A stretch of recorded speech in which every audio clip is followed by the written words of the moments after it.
Algunas escenas de este programa han sido recreadas, incluyendo la dramatización de la investigación de la escena del crimen. Era el Día de las Madres, el 13 de mayo de 1984. Una cálida tarde de primavera cerca de Tampa, Florida. Después de pasar tiempo con sus madres, dos niños corrieron para volar paracaídas hechos de bolsas plásticas.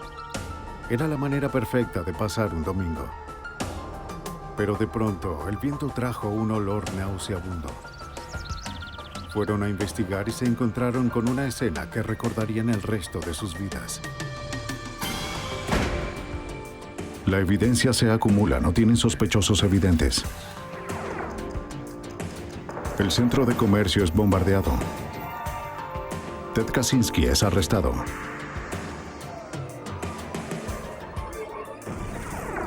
Fugitivo a un prófugo.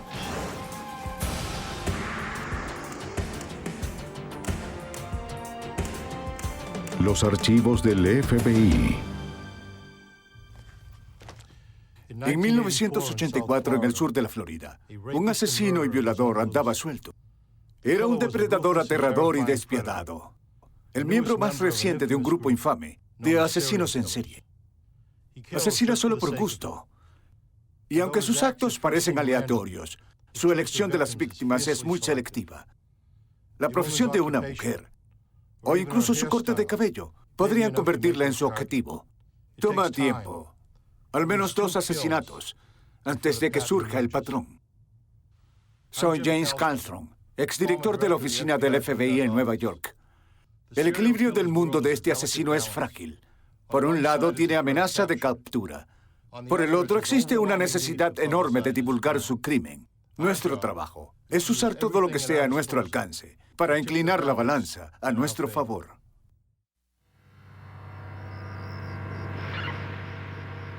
Ola de asesinatos. Lo que los niños encontraron fue el cuerpo de una mujer desnuda tendido sobre la maleza a un lado del camino. El médico forense determinó que había estado allí unos 3 días. Tenía las muñecas atadas detrás de su espalda y una soga gruesa y larga estaba atada alrededor de su cuello como una correa. Su cuerpo estaba cubierto de moretones, ampollas e insectos. Pero la posición del cadáver les indicó a los detectives que este no era un caso típico de asesinato. El teniente Gary Terry, nombrado recientemente jefe de la unidad de delitos mayores del condado de Hillsborough, recibió una llamada. Lo más distintivo del cuerpo fue el hecho de que sus piernas estaban separadas unos 2 metros, casi 2 metros de talón a talón. Una escena que nunca olvidaré y que nunca había visto antes. La postura era tan grotesca que el cuerpo parecía haber sido colocado así de manera deliberada. ¿El asesino tenía la intención de impresionar a quien lo encontrara? Los técnicos de la escena del crimen fotografiaron el cuerpo y midieron su distancia desde la carretera. Con cuidado empaquetaron la poca evidencia que quedaba, algo de tela atada en un nudo. El detective Pops Baker, del departamento del alguacil del condado de Hillsborough, también encontró huellas de neumáticos. Trabajó esa noche para hacer moldes de yeso. Los moldes de neumáticos pueden revelar la marca y el tamaño de los neumáticos para ayudar a los expertos a deducir el tamaño y el tipo de auto que conduce un criminal. También pueden vincularlo a la escena del crimen.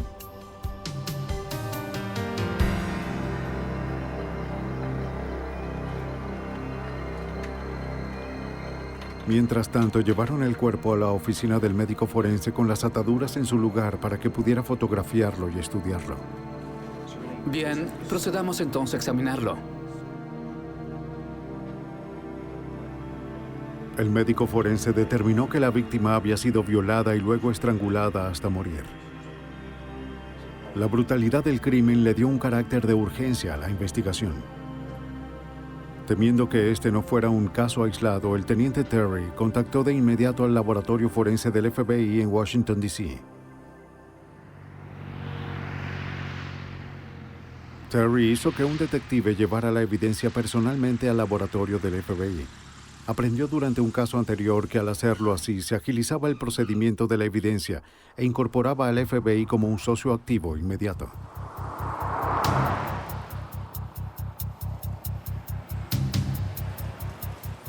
El laboratorio del FBI es uno de los laboratorios forenses más importantes del país. Cuenta con expertos en todo tipo de evidencias, desde balas hasta telas, desde partes de vehículos hasta nudos. El experto en nudos del FBI analizó las ataduras de las muñecas y la garganta de la víctima de Tampa. Las habían retirado intactas, esperando que relacionaran al asesino con su acto. También podrían dar alguna pista sobre su pasado. Los nudos complejos podrían revelar que estuvo en la Marina Mercante o en el Ejército.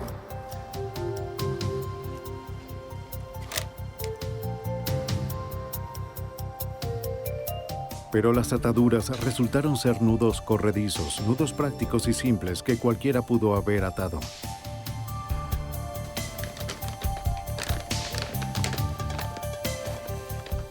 Un experto en fibras del FBI analizó la tela que se encontró cerca del cuerpo.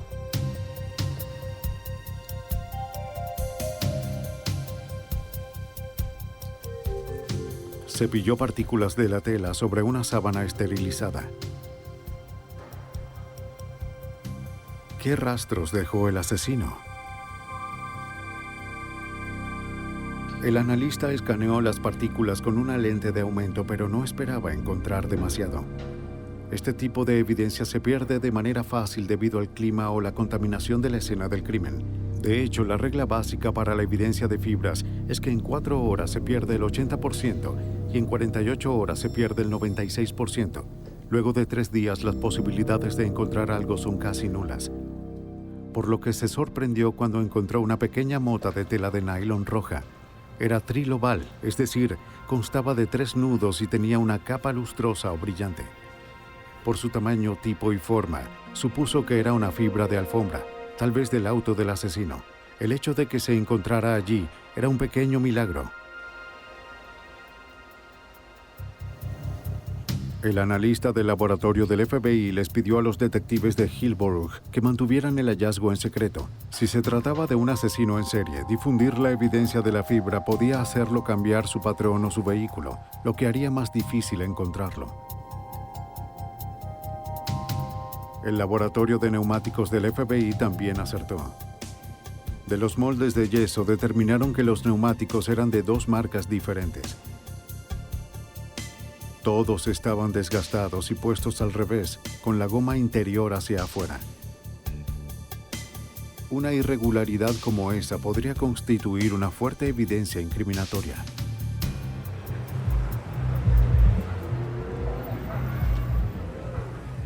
De vuelta en Tampa, la policía identificó a la víctima por sus huellas dactilares el día siguiente al hallazgo de su cuerpo. Era Lana Long, una joven de 20 años proveniente de Laos y una bailarina exótica popular en el barrio rojo de Tampa. Su novio la había reconocido por una foto del periódico y llamó a la policía. Se convirtió en el sospechoso principal. Los oficiales interrogaron a sus compañeras del club, pero no recibieron información que implicara al novio ni a nadie más. Estaban en un punto muerto. Muy bien, me encontré con Jeff en la escena del crimen. Solo 2 semanas después, se interrumpió la calma de otro fin de semana festivo. El domingo del Día de los Caídos, llamaron al detective Pops Baker y al teniente Gary Terry del Departamento del Alguacil del Condado de Hillsborough a una segunda escena del crimen, de nuevo en un área aislada y rural de una interestatal. Era joven, entre los 18 y 20 años. Al igual que Lana Long, esta víctima era una mujer de alrededor de 20 años y estaba desnuda.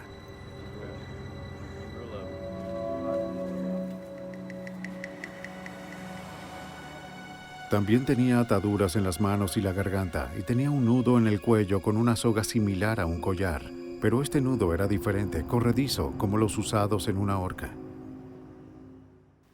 Recuerdo conducir todo el camino hasta la escena del crimen diciéndome a mí mismo, por favor, que esta víctima no esté atada. En el año 84 casi nunca tuvimos víctimas de homicidios atadas. Eso es lo primero que le pregunté al oficial que custodiaba la escena del crimen cuando manejaba. Así que pasamos de tener muy pocas víctimas atadas a 2 en 2 semanas. Supimos que teníamos un problema. Esta mujer no tenía mucho tiempo muerta. Aún está tibio. Debido a que la escena del crimen era más reciente que la anterior, había más evidencia.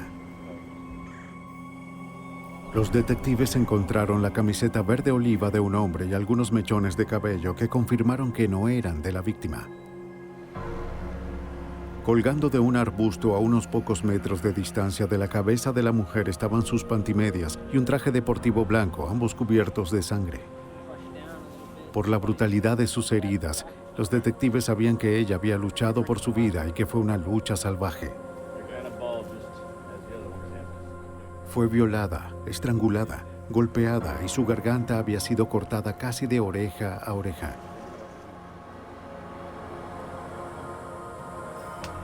El médico forense informó de 3 causas de muerte: asfixia, lesiones en la cabeza y la garganta desgarrada. Como la vez anterior, Baker encontró huellas de neumáticos. Se hicieron moldes para analizar y comparar con los encontrados en la primera escena del crimen. Una vez más, la evidencia de la escena del crimen se entregó en persona al laboratorio del FBI en Washington, D.C. Los analistas encontraron las mismas fibras de alfombra roja lustrosas trilobales de la primera escena. Y esta vez también se trataba de fibras trilobales rojas sin la capa brillante. Se dice que la fibra como evidencia es un testigo silencioso, pero esta coincidencia clamaba que los casos estaban relacionados. El novio de Lana Long no pudo relacionarse con el segundo asesinato y fue descartado como sospechoso. Los objetos encontrados en la escena también proporcionaron otras pistas. La camiseta verde era de talla grande, lo que sugería una persona de tamaño y torso medianos. Los cabellos de la cabeza eran de color marrón claro de un hombre caucásico. Estas 2 piezas de información crearon un perfil físico de evidencia que se comparte con otras agencias de los cuerpos policiales.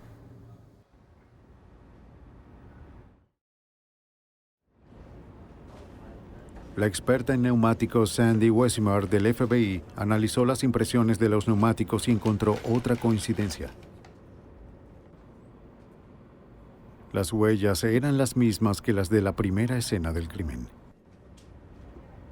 Ahora conocía la posición de cada neumático en el auto y que pertenecían a un vehículo de tamaño mediano. La ventaja de tener un molde en lugar de una fotografía es que puedo levantar el molde, iluminarlo de diferentes ángulos y en diferentes direcciones. Y con suerte, si hay algún corte o hendidura o rocas incrustadas en el neumático, podré observarlo en el molde. Pero quizás la mejor pista provenía de lo que no sabía. Sabía que los 2 neumáticos eran de la marca común Goodyear Viva, pero el tercero no estaba en la larga lista de referencia del FBI.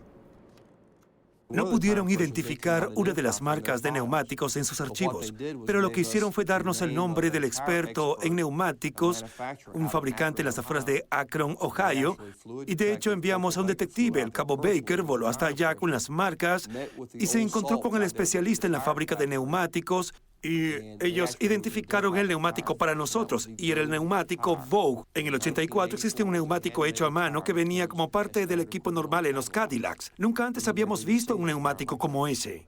Luego tomé hacia la izquierda. Se le notificó a la policía que si encontraban un auto con ese neumático con la goma interior al revés, sería una identificación tan válida como una huella dactilar.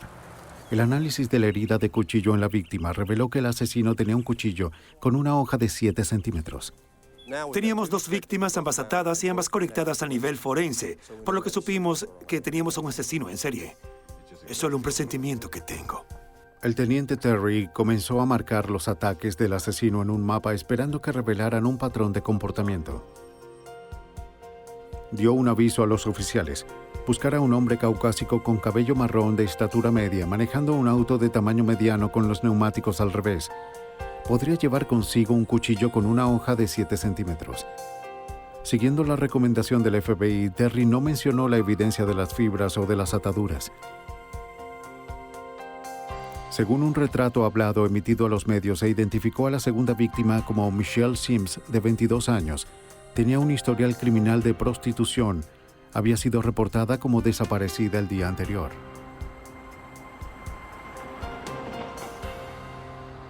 Oficina del alguacil del condado de Hillsborough. El detective Randy Latimer era un miembro clave del equipo de investigación del condado de Hillsborough. Nos dimos cuenta que estábamos tras un asesino en serie que parecía estar a la casa de prostitutas y fuimos a áreas conocidas con prostitución y comenzamos a contactar a las chicas y les informamos lo que estaba pasando. Les dimos tarjetas y les pedimos que nos llamaran si veían algo extraño. No encontramos pistas, algo para poder avanzar. Hola, Pops, ¿qué tenemos? Tenemos un cuerpo. Luego, el 24 de junio, otro domingo, Terry Baker y Latimer acudieron a una tercera escena del crimen. Un trabajador encontró un cuerpo en un naranjal. Con cuidado, ya acordonamos el perímetro. Bien. Era otra mujer, pero el patrón parecía diferente. La víctima tenía puesta toda su ropa y no tenía ataduras, por lo que no había razón para creer que estaba relacionado. Como pueden ver, bajo su falda está... Pero los detectives no lo descartaron.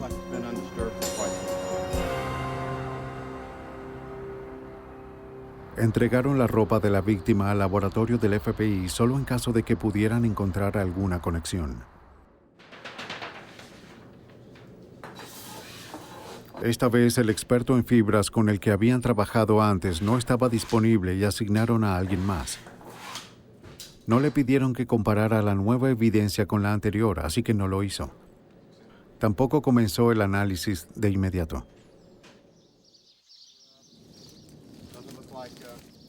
El cuerpo estaba tan descompuesto que solo pesaba 11 kilogramos, incluyendo la ropa. Llevó un tiempo lograr identificarlo y cuando lo hicieron, el estilo de vida de la víctima tampoco encajaba con el patrón. Elizabeth Ludenbach, de 22 años de Tampa, era una tímida trabajadora de ensamblaje que vivía con su familia. No tenía antecedentes penales y no era una prostituta, aunque con frecuencia visitaba bares, los clubes de Tampa. Coloque su brazo aquí, por favor. Una nota en la habitación de Elizabeth indicaba que si algo le ocurría ubicaran a su novio, así que los detectives ordenaron una prueba de polígrafo. Voy a hacerte unas preguntas y solo debes responder sí o no, ¿lo entiendes? Sí.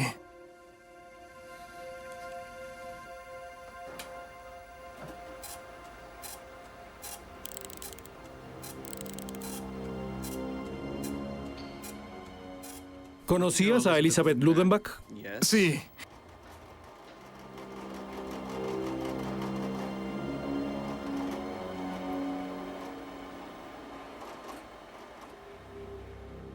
¿Sostenías una relación con Elizabeth Ludenbach? Sí. ¿Alguna vez lastimaste a Elizabeth Ludenbach? No.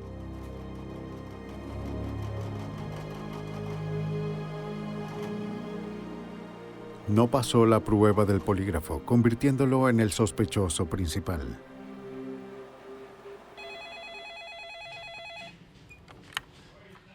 No fue sino hasta mediados de septiembre, 3 meses después del descubrimiento del cuerpo de Elizabeth en el Naranjal, que recibieron los resultados. El FBI identificó una coincidencia. Encontraron fibras de una alfombra roja idénticas a las encontradas en los 2 primeros asesinatos. Hallaron fibras rojas que conectan los casos. Ahora tenían 3 asesinatos relacionados. Terry marcó la nueva escena en el mapa. Cada detective del escuadrón de asesinatos trabajaba en el caso. El curso de la investigación comenzó a cambiar. En lugar de enfocarse en novios y vecinos, Los detectives buscaban a un asesino desconocido que aterrorizaba a las mujeres de Tampa. Trabajamos con toda la unidad de homicidios y nos concentramos en esos casos. Nos quedábamos sin pistas, recibíamos llamadas telefónicas sobre personas diferentes, revisábamos esa pista, investigábamos los antecedentes de estas víctimas en particular y no obteníamos ningún resultado. Y por desgracia, lo único que hacíamos era esperar hasta que se descubrió una cuarta víctima.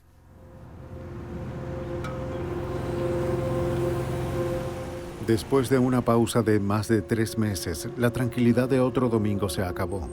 El 7 de octubre, un trabajador encontró un cuerpo cerca de la entrada del rancho K-Bar, al norte del condado de Hillsborough.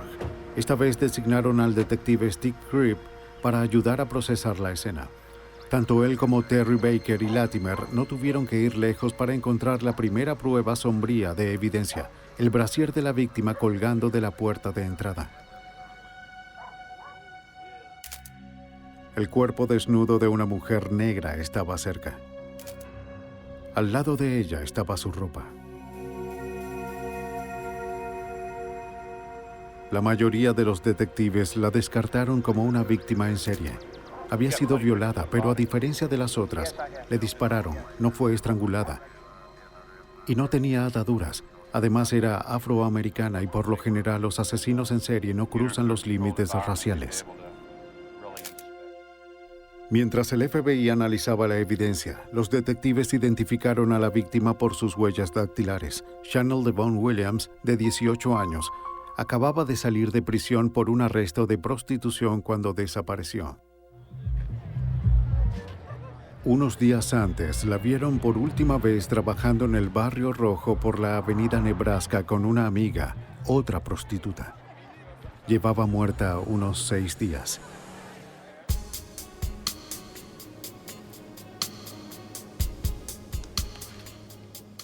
Los análisis del FBI del cabello y las fibras rojas revelaron que fue obra del asesino en serie. En la ropa de Chanel se encontraron los tipos de fibras rojas junto con un vello púbico marrón caucásico. Al cruzar los límites raciales y usar un arma distinta, el asesino cambió su rutina. Cambiar de patrón es algo muy extraño en los asesinos en serie y haría que este fuera más difícil de atrapar.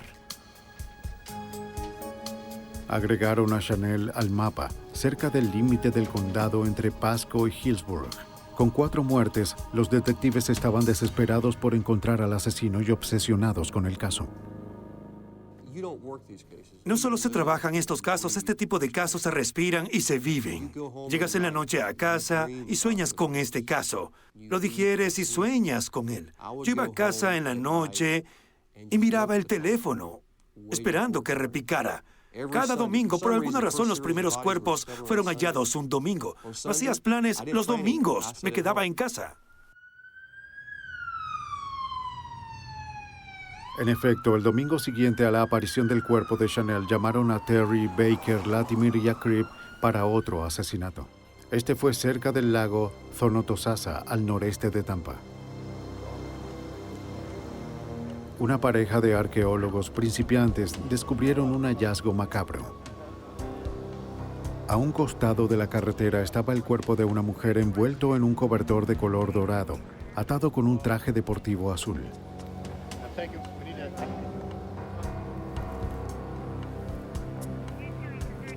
Dentro, sus pantorrillas y tobillos estaban atados con una soga blanca común.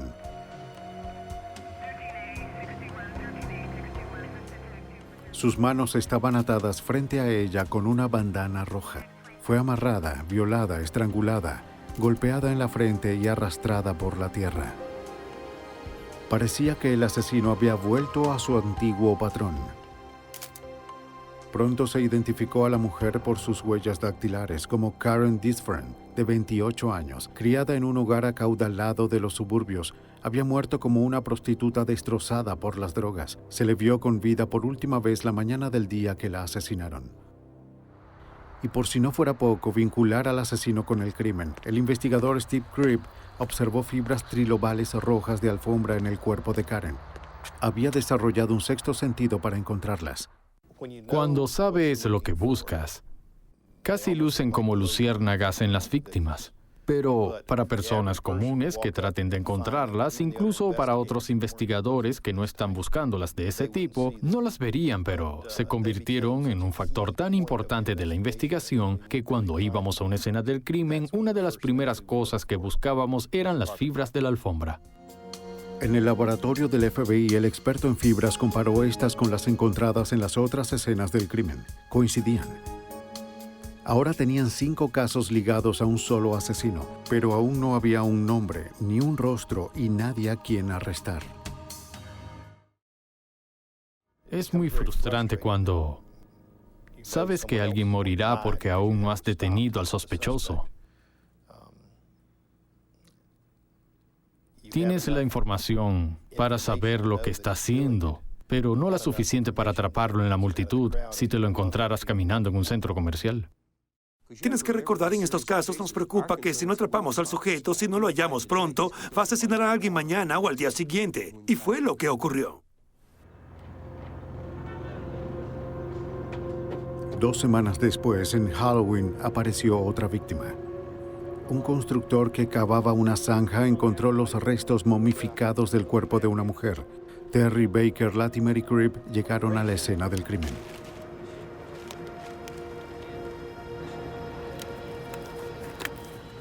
El médico forense estimó que el cuerpo había estado allí cerca de un mes.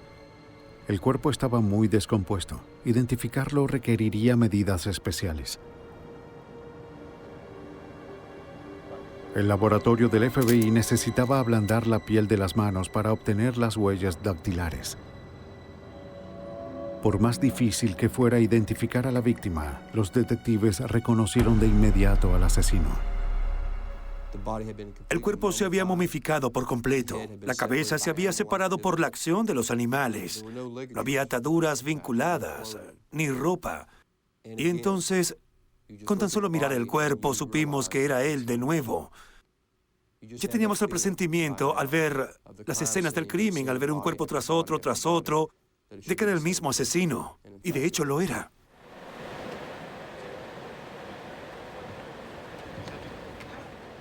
Luego, el domingo 4 de noviembre a las 7:30 de la mañana se recibió una llamada en la policía de Tampa que parecía no estar relacionada. Un hombre reportó que su hija había sido secuestrada y violada. Lisa McVeigh, de 17 años de edad, salía de su trabajo en la tienda de donas Krispy Kreme en su bicicleta. Eran cerca de las 2:30 de la madrugada. Un hombre la sacó de su bicicleta, la arrojó dentro de su auto y condujo. Le apuntó con un arma, reclinó su asiento para que nadie la viera y le dijo que se quitara toda la ropa.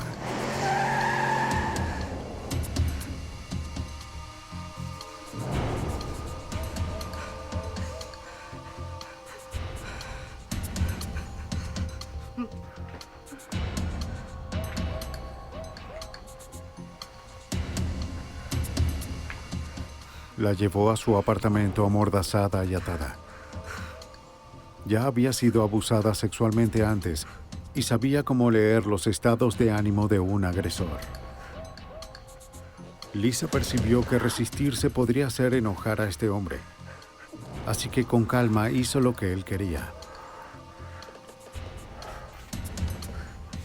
Lisa memorizó todo lo que pudo de su entorno. Al principio husmeó por debajo de la venda. Luego, cuando le quitó la banda de los ojos, vio todo, incluyendo su rostro. Estaba segura de que ahora no le dejaría ir con vida. La llevó a su habitación y la violó varias veces durante 24 horas. A veces se dormía, pero sabía que estaba armado y que la mataría si trataba de irse.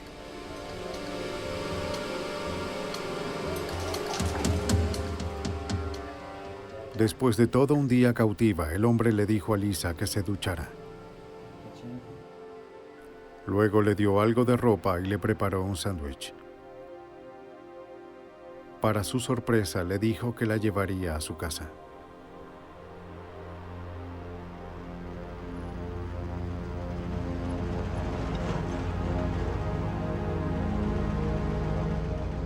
Alrededor de las 3 de la mañana condujeron hacia su vecindario. En el camino se detuvo en un cajero automático a retirar dinero para comprar gasolina. Husmeando desde debajo de la venda, Lisa siguió memorizando detalles. Un hotel Howard Johnson, los letreros del camino, la palabra Magnum en el tablero del auto.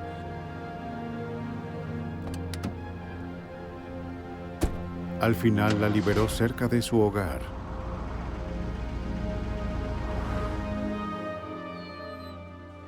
Luego de que el padre adoptivo de Lisa denunció el secuestro, los policías de Tampa la entrevistaron.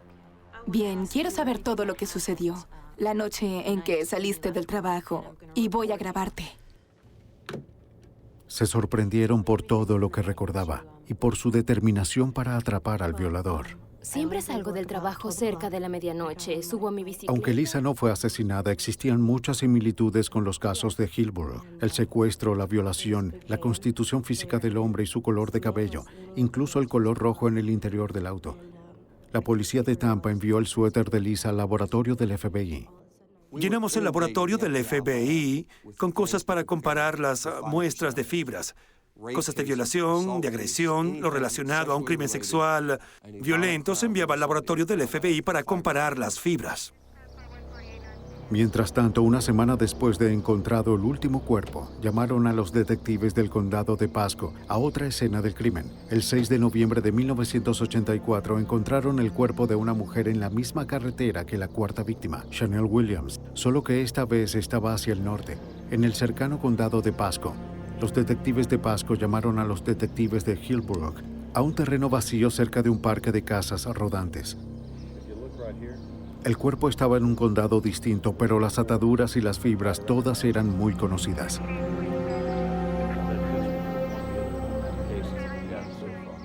Aunque el cuerpo se descompuso casi hasta los huesos, la correa de la tora aún estaba atada alrededor del cuello. Esto parece un cordón de zapato. Había otra atadura en un hueso del brazo.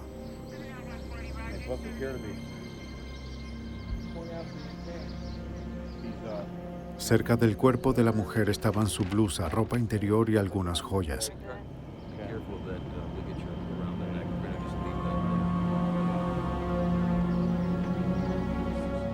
Los huesos estaban esparcidos en casi 1 hectárea. Cuando el médico forense armó las piezas, parecían pertenecer a una mujer blanca y joven. Luego la identificaron como Virginia Johnson, de 18 años de edad. Ginny dividía su tiempo entre Connecticut y Florida, donde trabajaba como prostituta. Había desaparecido de camino a comprar unos cigarrillos unas 3 semanas antes. Después de todo ese tiempo, parecía imposible, pero el laboratorio del FBI encontró una única fibra roja y lustrosa en el cabello de Ginny Johnson. Durante esa semana, el 12 de noviembre, otra jurisdicción fue presa del asesino.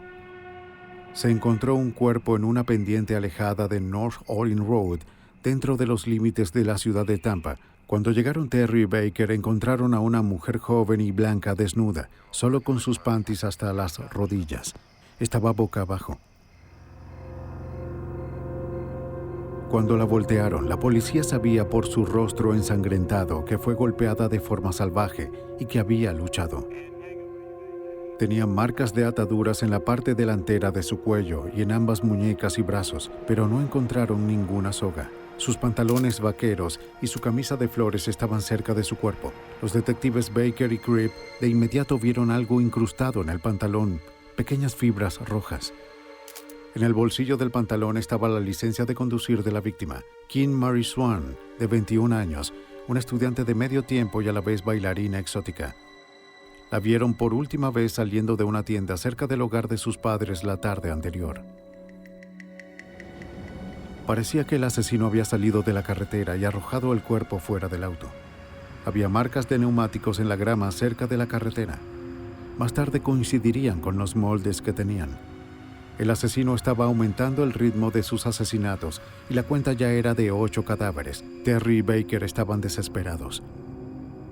Condujeron hasta Atlanta para conocer al detective que ayudó a resolver el caso de Wayne William, un asesino en serie responsable de 27 asesinatos.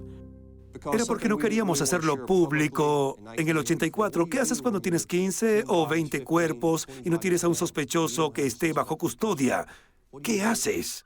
Estábamos sentados en su oficina descubriendo eso y durante el curso de la conversación, el teléfono sonó y la llamada era del FBI en Washington. Y el laboratorio del FBI nos informaron que habían encontrado una coincidencia en la evidencia de fibra enviada de un caso de violación. Y me puso una venda en los ojos. Ese caso resultó ser el secuestro y violación de Lisa McVeigh. Una semana antes, la policía de Tampa llevó la ropa de Lisa al laboratorio del FBI, donde los expertos encontraron fibras rojas trilobales de alfombra en su suéter. Era la oportunidad que habían estado esperando. De inmediato, Terry tomó un vuelo de regreso a Tampa. Formó un grupo de trabajo con oficiales de las oficinas del alguacil del condado de Hillsborough y de Pasco, del Departamento de Policía de Tampa, el Departamento de Fuerzas Policiales de Florida y con el FBI, junto con los detectives de Tampa, que ya trabajaban en el caso de violación. Luego los dividió en grupos, cada uno con una tarea diferente. Iniciaron una cacería masiva. Se desplegaron patrullas en todo el norte de Tampa. Buscaban el apartamento del asesino y su Dodge Magnum rojo. La información de Lisa McVeigh fue su hoja de ruta. El personal adicional y los recursos aportados por el grupo de trabajo ayudó a reforzar la búsqueda del secuestrador de Lisa McVeigh. Debido a que el criminal utilizó un cajero automático, un equipo de investigadores confiscó los registros bancarios del 4 de noviembre de todos los cajeros automáticos locales. Otro equipo solicitó una lista detallada de todos los Dodge Magnum en el condado de Hillsborough, casi 500 autos. Luego compararon los registros bancarios y la lista de dueños de un Magnum buscando un nombre que coincidiera. Y lo único que observé al comparar ambas listas fue el nombre que resaltó en ellas, Robert Joe Long. Tenía una transacción de dinero del cajero automático en la madrugada. También era el dueño comprobado de un Dodge Magnum. Además, temprano ese mismo día, un grupo de trabajo de Tampa divisó un Dodge Magnum rojo en la avenida Nebraska, la zona de casa del asesino. Los detectives detuvieron el auto. Le dijeron al conductor que estaban buscando a un sospechoso de robo. Lo identificaron por su licencia como Robert Joe Long. Le tomaron una foto y escribieron un informe de campo. Cooperó en todo, pero no les permitió revisar su auto. Por supuesto, se comunicaron con la sede del equipo de trabajo cuando hicieron la detención. Y les dijimos que continuaran y se quedaran con él, que vigilaran el auto una vez que se fuera, y armamos un equipo de vigilancia para no perderlo de vista. Mientras tanto, se armó un grupo de fotografías, una serie de fotografías en las que colocamos una foto de él. Ese grupo de fotos se le mostró a Lisa, quien lo observó y dijo, él fue quien me secuestró, y señaló a Bobby Joe Long. El teniente Terry tenía a su hombre, pero no podía arriesgarse a cometer un error con un arresto apresurado.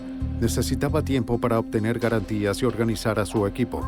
Para garantizar la seguridad pública, Terry ordenó una vigilancia continua sobre Long. Las unidades siguieron cada movimiento de Long en autos no identificados. Tal vez sintió que estaban tras su rastro porque comenzó a limpiar la casa. Los oficiales recogían lo que desechaba. Incluso cuando aspiraba su auto, la policía retiraba lo que aspiró. Incautaban todo lo que Long pensó que estaba destruyendo.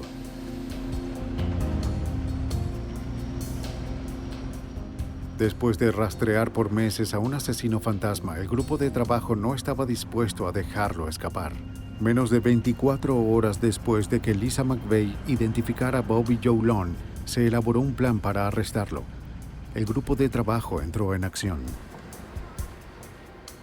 Siguieron a Long a una sala de cine. Mientras miraba la película, los detectives encubiertos lo observaban a él.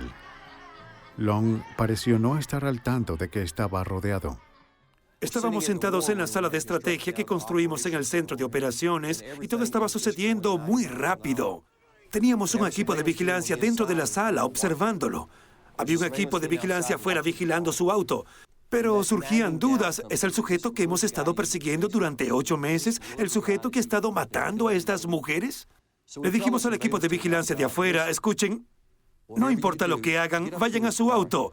No me importa si tienen que arrastrarse, hagan lo que sea, vayan al auto y díganos qué tipo de neumáticos tiene el auto.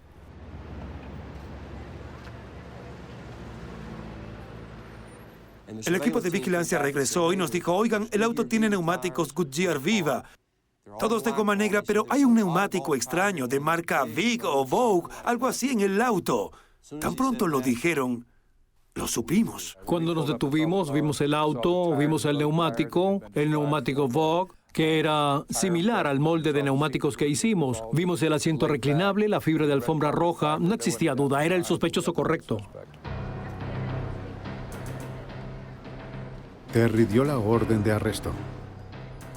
Los detectives siguieron a Long cuando salió del teatro. Nunca lo perdieron de vista.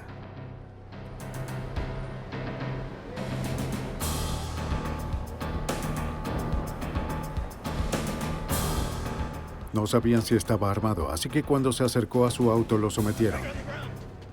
¡Al suelo! ¡Atrápenlo! ¡Atrápenlo! ¡No te muevas! ¡No te muevas! No se resistió. ¡No me estoy resistiendo! ¡No me estoy moviendo! ¡No me estoy moviendo! Estaba en el suelo cuando me acerqué a él y coloqué mi placa cerca de su rostro. Me identifiqué como asistente del alguacil y le informé que estaba arrestado. Llevaron el auto de Long al garaje de la oficina del alguacil del condado de Hillsborough. Steve Cribb de inmediato arrancó un trozo de la alfombra y se lo llevó a un experto en fibras del FBI que llegó de Washington.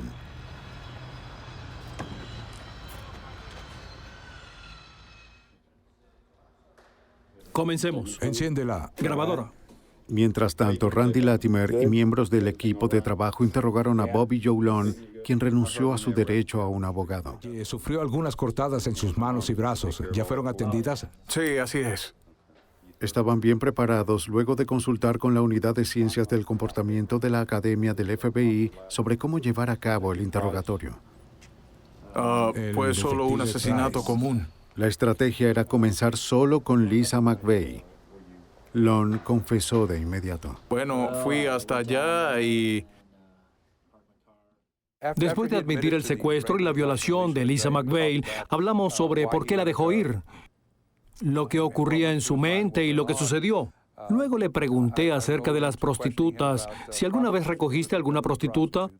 Él me dijo en Miami, le pregunté y por aquí me dijo que, bueno, podría haberlo hecho. Y le hablaron sobre los asesinatos. Al principio negó haberlos cometido. Mientras la entrevista proseguía, el experto en fibras del FBI examinó la alfombra del auto de Long. Comparó esta muestra con las demás.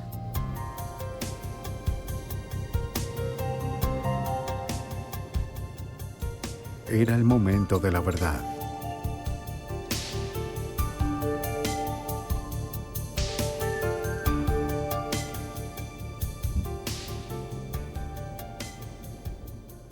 Tan pronto como las pusieron bajo el microscopio, el agente del FBI llamó y dijo, bingo, coinciden.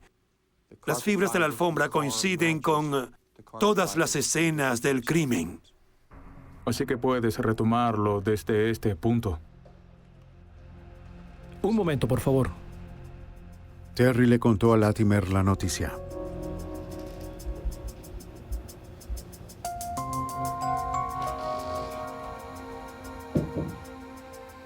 Después Latimer se lo explicó a Long. Le contó sobre las fibras y lo que significaba, sobre el cabello castaño de Long, encontrado en la escena del crimen, y el neumático Vogue. Latimer le hizo entender a Long que cuando encontraron el segundo cuerpo ya estaban persiguiéndolo. ¿Qué puedo decir? Solo sucedió. La evidencia era abrumadora. Bajó la mirada, tenía las piernas con las rodillas algo separadas y miró a sus pies y dijo, sí, lo hice. Y yo dije, ¿qué hiciste? Y respondió, yo maté a todas las chicas, todas esas chicas del periódico. Y luego revisamos cada uno de esos casos. Long describió cada asesinato en una conversación grabada. El interrogatorio duró 5 horas y media. Bobby Long no mostró ni emoción ni remordimiento. Fue solo una conversación normal como la que estamos teniendo tú y yo aquí. Al final, no recuerdo si fui yo o Bob Price que le preguntamos por qué lo hizo. Él dijo que era su secreto y que se lo llevaría a la tumba. Durante el interrogatorio, Long confesó un 9º asesinato. Para encontrar el cuerpo tienen que seguir a la derecha, luego a la izquierda. Cuando los detectives encontraron sus restos, también encontraron más fibras pequeñas de la alfombra roja. Identificaron a la víctima a través de sus registros dentales como Vicky Elliott, una camarera de 21 años. Long también ayudó a identificar a su 6ª víctima, cuyo cuerpo fue encontrado en Halloween. Kimberly Hobbs, de 22 años, era conocida con el nombre de Sugar. Su novio la vio por última vez cuando ella se subió a un Chrysler Córdoba marrón, quizás el Dodge Magnum rojo de Long. Agradezco a los miembros. Tarde esa noche, el teniente Terry convocó a una conferencia de prensa. Luego de pasar meses tras un presunto asesino, Los medios pensaron que la policía anunciaría otro cuerpo. Se sorprendieron por el arresto. ¿Desde cuándo tienen a este sospechoso? Bobby Joe Long, y ha sido acusado por 10 cargos de homicidio de los últimos 6 meses en los condados de Hillsborough, Pasco y la ciudad de Tampa. Fue arrestado sin problemas y confesó cometer los asesinatos que se estaban investigando. Inicie la ronda de preguntas, por favor, 1 a 1.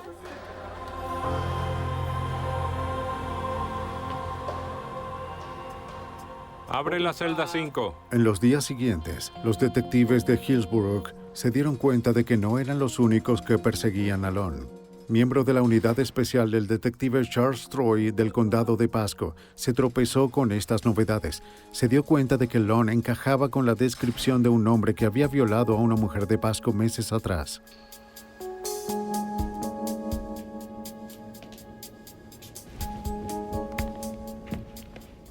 Troy recorrió el apartamento de Long para encontrar pruebas. Encontró un álbum lleno de fotografías de mujeres desnudas, incluyendo a la víctima de violación. En prisión, Long confesó y presumió sobre el crimen. Los detectives también encontraron ropas y joyas de otras víctimas de Long.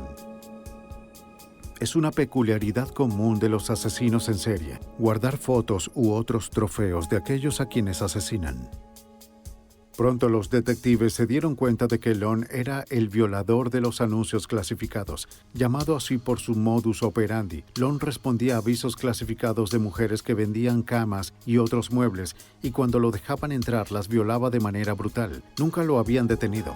Long pudo haber violado a más de 50 mujeres de Florida en los años 70 y 80, algunos incluso durante su ola de asesinatos. Ahora con Long en prisión, los detectives reflexionaron sobre las lecciones aprendidas. Se demostró la importancia de la evidencia física y de los rastros de evidencia. Se demostró la importancia del trabajo del laboratorio y lo que pueden hacer por ti. Y el esfuerzo que tienes que poner en las escenas del crimen. Las horas que necesitas pasar allí, no puedes apresurarte. Solo tienes que ser concienzudo, tomarte tu tiempo y ser profesional en lo que haces. Porque a menudo la respuesta está delante de ti. Y la mancha más mínima, la información más pequeña, puede ser la única clave que descifre el caso.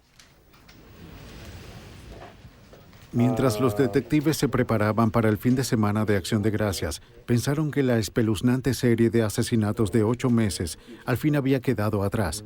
Recogieron las cajas de evidencia y esperaban volver a algo parecido a la normalidad. Pero incluso esos días festivos parecían no querer llegar.